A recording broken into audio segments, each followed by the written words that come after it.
Oke, kita lanjutkan ya. Setelah kita tahu apa sih conceptual framework atau conceptual thinking dalam melakukan analisis akuntansi ya. Ada tadi objektif, karakteristik kualitatif, ada assumptions, ada pengakuan pendapatan, pengakuan beban dan seterusnya ya. Nah, maka kita harus tahu juga faktor-faktor apa aja yang mempengaruhi kualitas pelaporan keuangan ya. Nah, ini penting ya. Jadi dalam melakukan analisis akuntansi itu semua harus dipertimbangkan gitu ya. Jadi budaya kritisnya dibangun setelah kalian memahami conceptual framework tadi. Itu yang pertama ya. Jadi ketika melihat oh PPI ini, nah, langsung mikir nih conceptual framework apa nih yang kira-kira relevan ya untuk menganalisis PPI. Pertama mungkin konsep reliability gitu ya. Reliability itu ya kita nyontek dulu ke bawah gitu ya.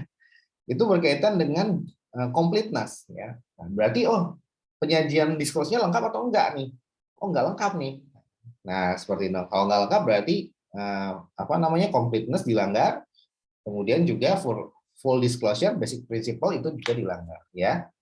Prinsip utamanya kan harus menyajikan secara selengkap mungkin ya, seperti itu. Sehingga informasi yang disajikan ini kurang kurang dapat diandalkan atau tidak reliable. Itu tidak jujur, kurang jujur.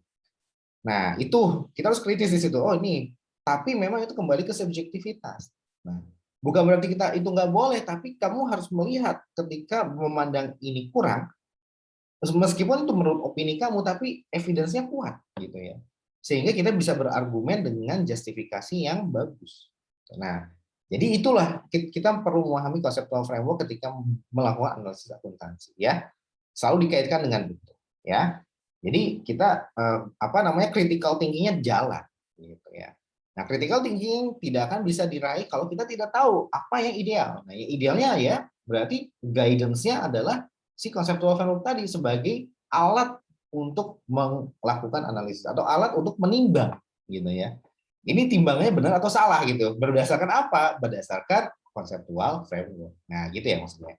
Nah, dari situ kemudian kamu kritis juga apa-apa aja yang kira-kira mempengaruhi kualitas laporan keuangan. Ya. Nah, di sini ini isunya sekarang ya. Pertama adalah it is necessary to allow managers some discretion in applying accounting standard. Nah, pada dasarnya standar akuntansi yang digunakan itu principle based. Nah, konsekuensi dari principle based itu adalah apa?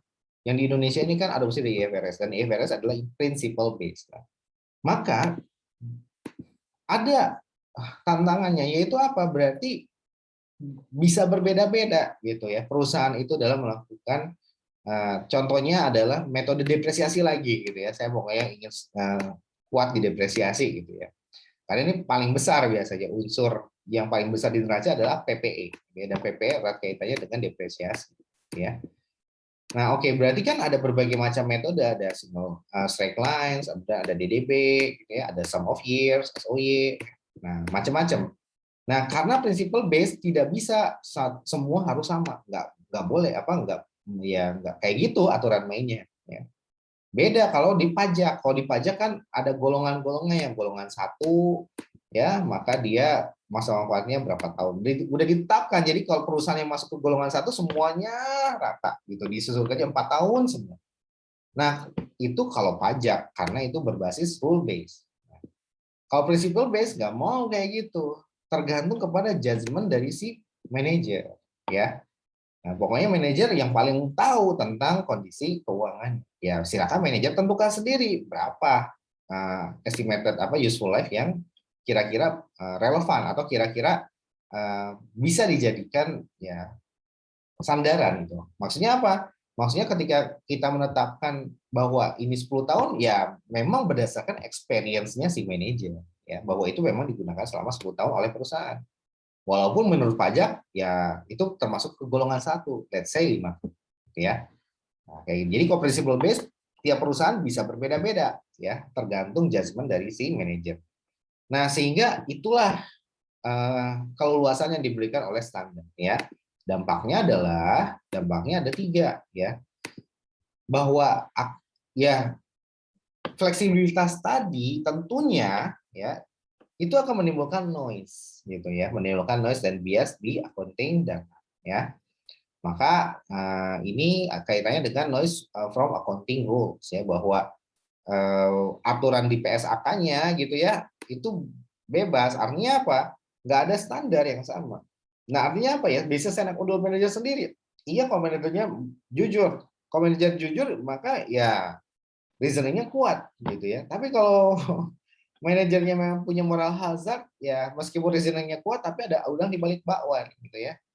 Nah, itu yang susah untuk diidentifikasi. Gitu. Makanya ketika melakukan analisis laporan keuangan, kita bawanya itu suuzon mulu gitu ya. Sama kayak melakukan audit ya.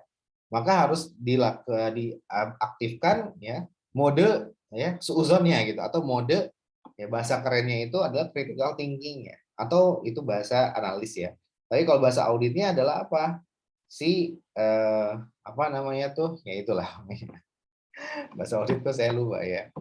Ya, jadi intinya adalah kenaifan auditor.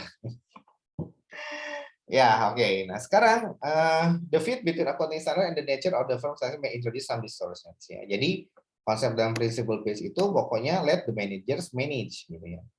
Jadi biarkanlah si manajer yang mengelola perusahaan tersebut menentukan berapa useful life dari PPE gitu ya.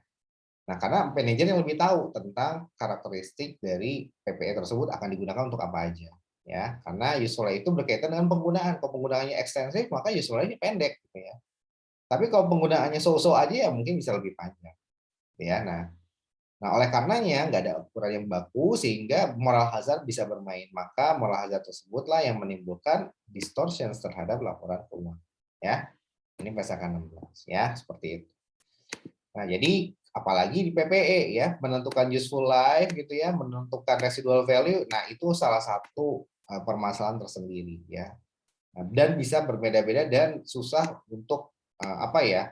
Kalau reasoning kalau dia yang kurang bagus gitu ya, manajer yang ece-ece ya, ketika dia mau melakukan manipulasi laba gitu ya, memainkan unsur useful life sama residual value, maka alasannya pasti nggak keren gitu, pasti ketahuan gitu. Ah, saya cemen lu, kelihatan bohongnya gitu loh maksudnya.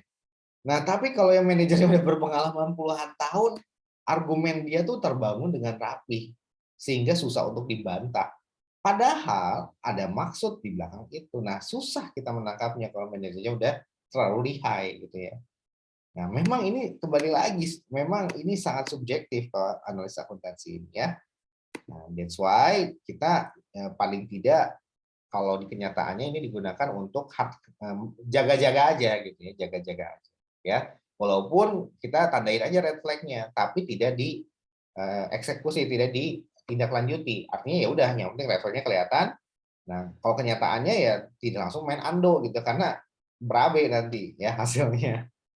Nah, makanya analis akuntansi dalam kenyataan itu hanya untuk menandai red flag-nya dalam rangka memahami konteks bisnis emiten. Sehingga apa? Ini menjadi bagian dari analisis internal. Nah, itu kalau di kenyataan, bagian dari analisis bisnis, tidak terpisahkan gitu ya. Nah, seperti itu. Jadi, itu kalau di CFA gitu atau di lomba. Nah, akuntansi ini menjadi bagian dari analisis bisnis dan tidak dilakukan recasting gitu ya, atau tidak dilakukan undo accounting distortion ya. Nah, seperti itu. Kecuali laporan keuangannya WDP. Nah, mungkin itu ada reasoning kuat. Tapi kalau WTP sih tidak, ya. Itu kalau kenyataan. Tapi kalau di kelas ya kita belajar, ya. Belajar untuk apa namanya melakukan undo accounting distortion. Nah, yang kedua adalah jadi memang noise itu bias itu karena ada kebebasan yang diberikan oleh si standar, ya. Ya, tergantung judgement dari si manajer. Nah, yang kedua, memang manajer sendiri dodol gitu ya, kurang experience ya. Nah, di sini dia estimasi yang diberikan itu ya bisa jadi ya salah juga gitu ya. Sehingga dampaknya terhadap laporan keuangan. Nah, itu yang dimaksud ya. Nomor 2 ini. Sehingga ya contohnya adalah allowance for bad debt ya. Ya sama ya, bukan allowance for bad debt, ini kan AFDA ya. Saya pengen depresiasi lagi karena banyak yang bisa dikupas gitu ya. Nah, dan memang porsi terbesar, sehingga ini jadi permasalahan utama di non current asset dari suatu emiten ya. Nah, memang residual value sama useful life itu penyakitnya ya. Kalau dia kurang ciamik pengalamannya bisa jadi salah men-setting useful life ya. Sehingga ya nanti akan ada timbul overstatement sama understatement dari income dari net income yang sudah yang apa namanya yang dihasilkan dari si perusahaan tersebut ya. Nah, itu yang kedua. Nah, yang ketiga adalah manager accounting choice ya. Jadi adanya apa namanya si faktor yang mempengaruhi dari kualitas laporan keuangan kita atau kualitas kewajaran dari akun yang dari laporan keuangan sedang kita analisis itu banyak banget gitu ya. Nah, seperti itu. Jadi tergantung juga kepada apa? Kepada ya adanya kebebasan yang diberikan oleh standar terhadap si manajer ya.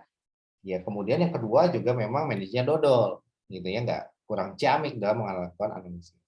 Yang ketiga memang manager accounting choice ya. Ya, jadi artinya apa? Manager have a number of incentives to choose accounting disclosure that are biased gitu ya. Nah, ini berkaitan dengan apa? Dengan kompensasi atau insentif ya. Artinya apa? Keleluasaan yang diberikan oleh standar dicampur adukan dengan apa? Moral hazard yang dimiliki oleh manajer. Nah, artinya apa? Aji mumpung gitu ya.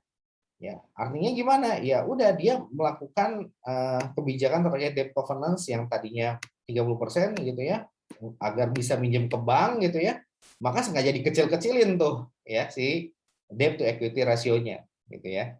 Nah, artinya apa? Dia akun debt ya sama debt-nya ini kemungkinan akan dimanipulasi sedemikian rupa sehingga nanti akan di bawah 30% debt to equity ratio gitu ya. Nah, kemudian compensation contract nih, dilihat nih di berita-berita yang ada ya. Perusahaan tersebut bagaimana pembayaran kompensasinya ya. Nah, jadi bonus dan sebagainya itu gimana tuh cara mengukur. Nah, kemudian kalian kaitkan dengan si behavior dari si manajer tersebut ya.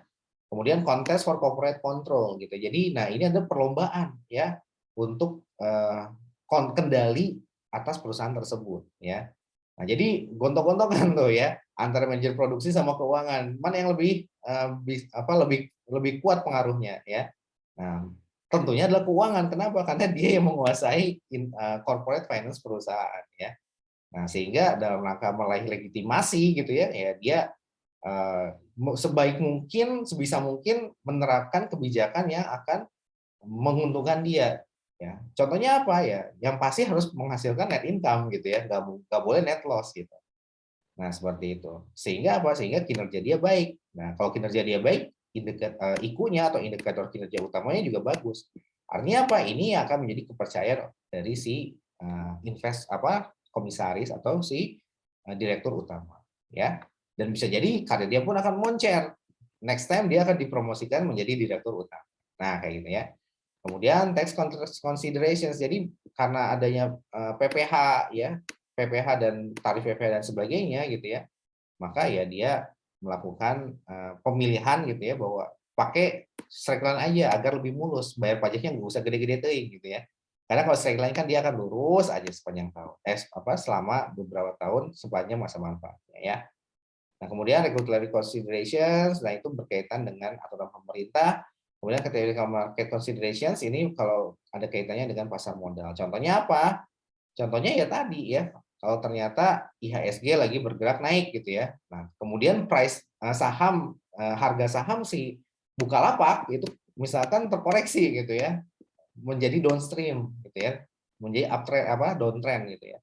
Nah, ini berarti gimana caranya agar dia naik kembali? Dihembuskanlah sentimen-sentimen positif. Nah, maka ya dengan memanfaatkan ya keleluasaan yang di principle base-nya standar akuntansi kita, ya maka itu bisa dimainkan, ya. Nah, kemudian yang terakhir adalah competitive considerations ya, agar apa? Agar dia market share-nya tetap terjaga gitu ya.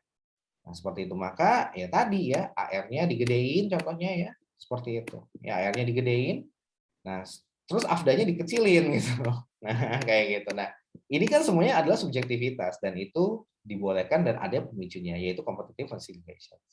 Nah, itu adalah yang langkah-langkah atau dampak dari fleksibilitas dari standar yang kira-kira akan mengganggu si accounting ini ya, akan menimbulkan distorsi atau noise dalam pelaporan keuangan si Bukalapak atau Mayora, gitu ya. Nah, kemudian ya ini ya desirable qualities of accounting information tadi ya memenuhi karakteristik kualitatif tadi gitu ya, relevan, reliability gitu ya. Nah, seperti itu. Cuman ini trade off, tidak bisa semuanya gitu ya. Ya kalau misalkan kedepankan relevan maka dia cenderung tidak reliable gitu ya. Atau salah satu dia memaksimalkan reliability berarti akan mengorbankan si relevansinya. Berarti predictive value, confirmatory value itu akan dikorban.